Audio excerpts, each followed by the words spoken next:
a little carburetor work There it is.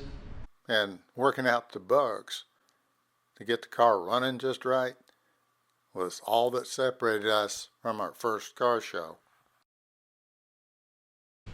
Yeah, we've been working out some of the bugs on getting the car running. We had a lot of carburetor issues.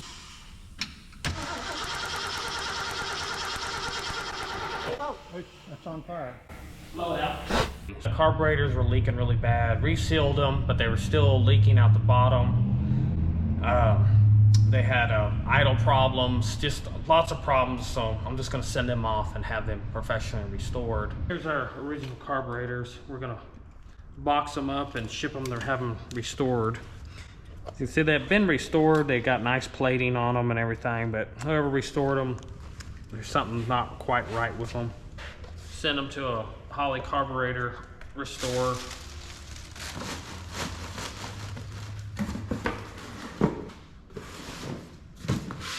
If you're not worried about concourse or numbers matching or the date codes, all that, you can buy 2 600 Hollys and stick them on here. And then they fire right up. You set the floats, you set the idle mixture screws, and you're ready to go. As soon as we get this hooked up, we'll crank on it. We'll fill the carburetors full of gas. We'll check the float levels. Hook up the choke tube. This tube here runs all the way around to the manifold. That's where it gets its heat source. And you got to be very careful. This is a fine thread, and these never want to screw on right. So you got to be careful not to mess up the threads on the carburetor. And then we should be ready to fire it up. Here, actually, you put the original choke on it. This is the original setup. And then we'll just swap out the new ones for the originals when they come back from the rebuild shop.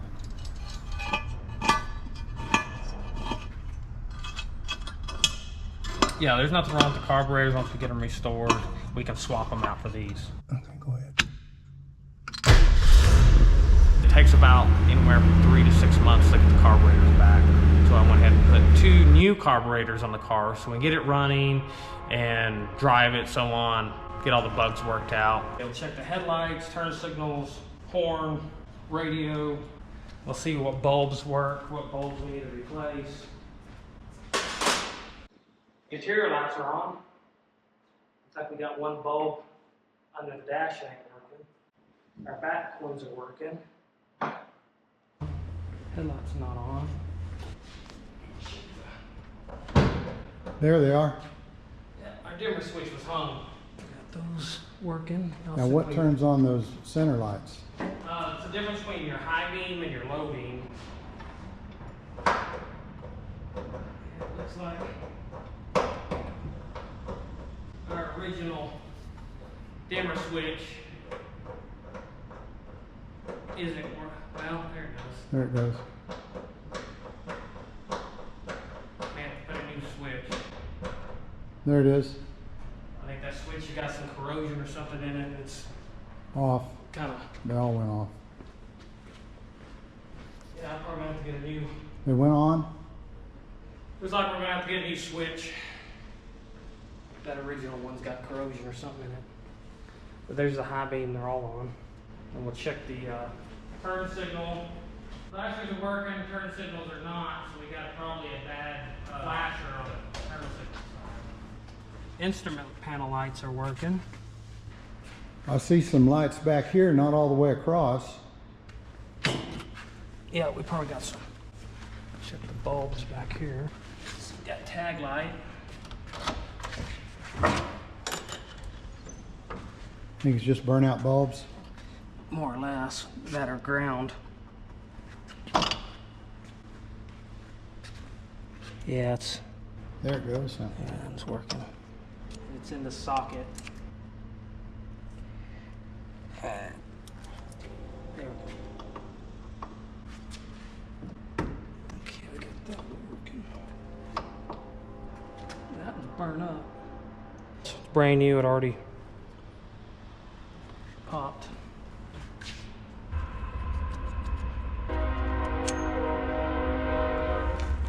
It's clean, I think it's just cheap bulbs. We got all the lights fixed had some issues with the original headlight switch.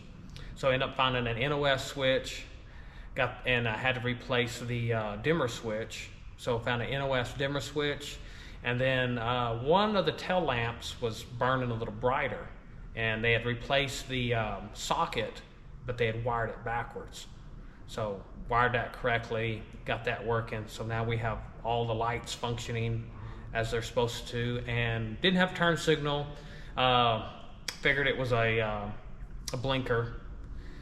So got a new flasher, put a new flasher in it, and so we got turn signals, we got park lights, headlights are functioning properly, tail lights are lit up correct, so all our lighting is good to go.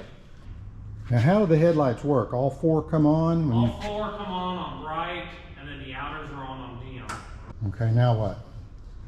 And then we have park lights that are down in the lamps. There, the park lights are only on when the headlights are off. When the headlights are on, and you have a turn signal, then it blinks. Okay, the headlights function with the dimmer switch on the floor. They're all on bright, and then the outer ones are on dim.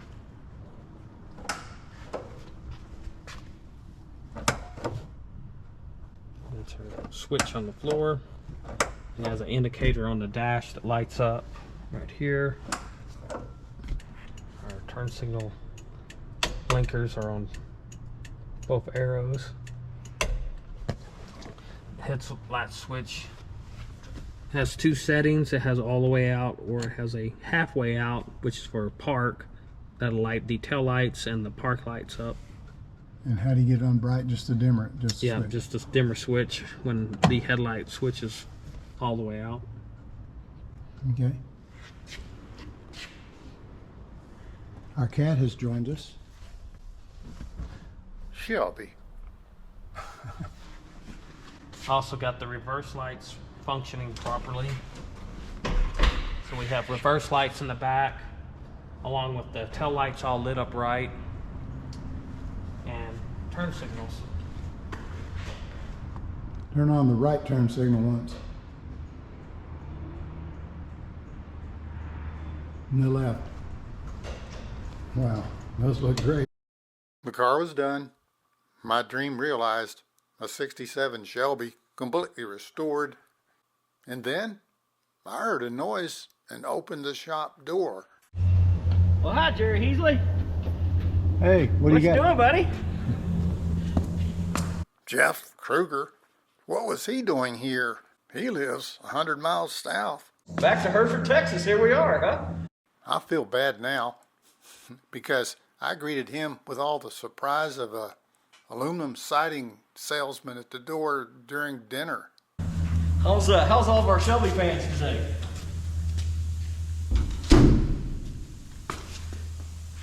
It's like Christmas has come for you in May. That's going. What's that? Yeah, it's going. It's going. Now it is. So, Jason, I got a present for Jerry. I got somewhere we can set it. Where you want to put it down at, Jerry? How about here? Look, we got the tire right here. That's a good place to. So, you know, I'm going to refresh your memory of a few things. So, do you remember 2002 when we got to do Shelby Days at Pittsburgh, Texas? The Texas 289? It was a happy day. Everybody trying to get Shelby's autograph in town in Pittsburgh, there in East Texas. I mean, the town knew about Carroll Shelby, but I don't think they'd ever seen many of his cars. They really turned out to see what this was all about. I think they got a real education. Oh, so that's a 427 Cobra. That's a Shelby Mustang. That's a real 65 Shelby Cobra right here on our streets. That's the cars of Carroll Shelby.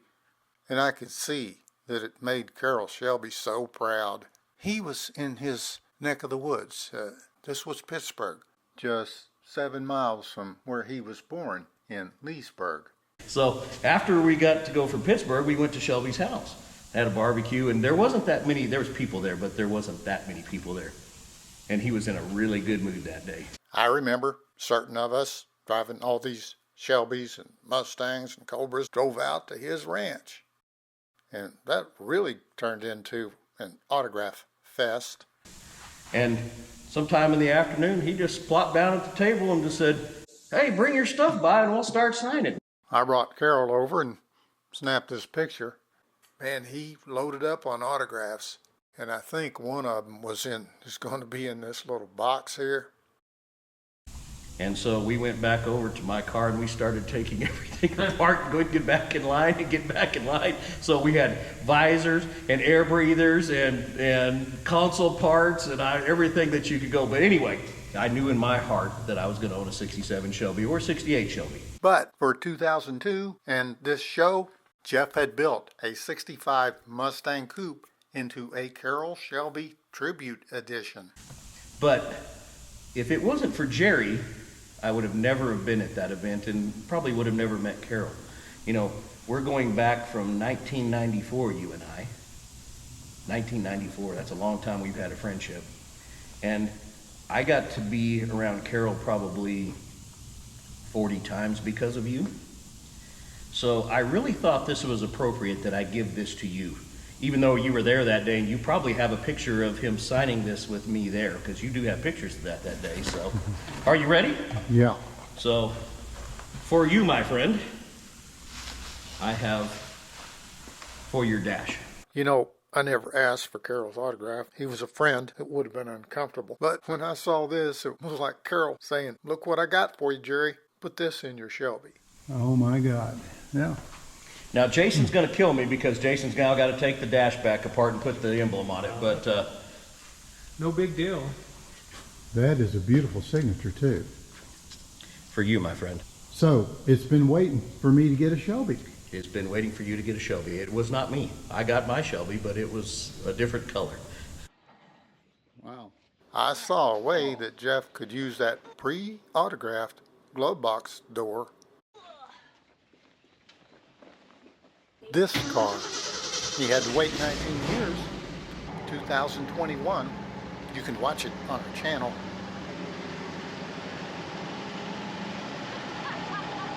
Made a great video. To see his face when this car pulled out of the garage, he deserves it. He's a good husband. Car wife. He's a good man. Good life.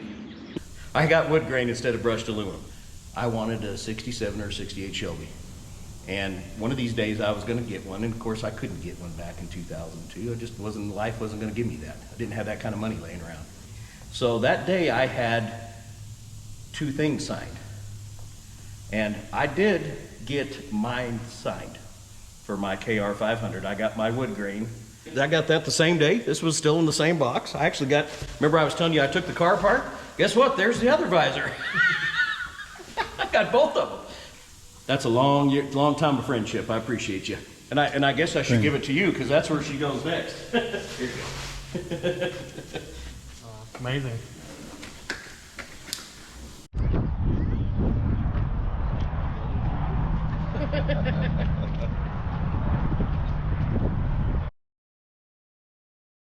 This is my working man shirt. Factory. Yeah, you look like a guy's working out there. That's what it is. Hey, sir, can you go get me something to drink? Gene Messer Ford in Amarillo, Texas. This was the Ford Fun Day. Best of show and overall winner. Going to Dallas, gonna hang out with the Shelby family. Of course, man. And then the really big show in Dallas. Hey, Gary, how are you? Aaron Shelby, Carroll's grandson, passing by. Just don't take me long to chew the fat. I forgot. You're in the Hall of Fame now. You'll be signing autographs, so you're big now, see? Yeah. This is the annual Shelby Car Show, hosted by SCAT, the Shelby Cobra Association of Texas, and sponsored by the Third Coast Bank of Plano, Texas, where Cobras occupy the drive-through lanes.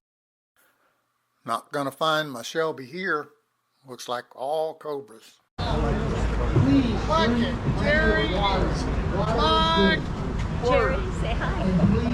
What are you doing, sir? I'm taking a picture, sir. Oh, be careful now. And he's a YouTuber, so if you're in the witness protection plan, you might want to take That's true, yeah, well. Yeah. Long time. You're not wanted by the law, are you? Yeah. I love catching up with old car friends.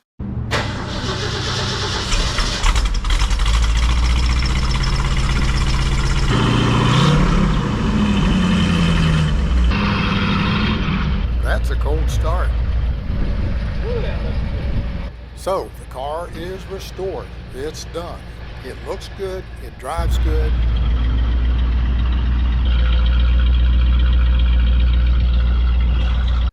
This is a full restoration. What to do with the car? Do I show it? Trailer to car shows? Or do I drive it? Enjoy it that way? Do I do both? The pros and cons of driving and showing. That will be part 18. Next up, the final video in this series.